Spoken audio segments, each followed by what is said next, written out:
మహిళా సంఘం జిల్లా అధ్యక్షురాలు నేను.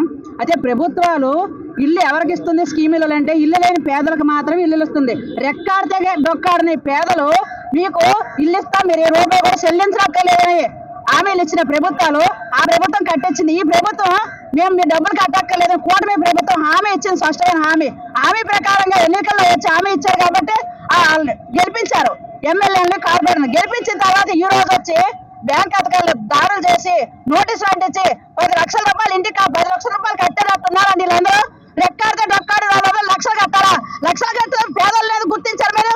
ఇల్లు లేని మురికలో కూలిపోయిన పేదలకు అక్కడ స్థలం పేదలు స్థలం గవర్నమెంట్ స్థలం కాదు. అయినా మీరు ఇక్కడ మురికిని తీసి అభివృద్ధి చేస్తామని మీరు డబ్బులు కట్టగలిగిన హామీ ఇచ్చి వాళ్ళకి టిట్కో ఇల్లు కట్టి ఈ రోజు లక్షలు కట్టమంటే ఎక్కడ కడతారండి? అనారోగ్య సమస్య, ఒకప్పుడు మురికి వల్ల అనారోగ్య సమస్యలు పడైపోయి ఒక్కొక్కరు హాస్పిటల్లో ఉన్నారు.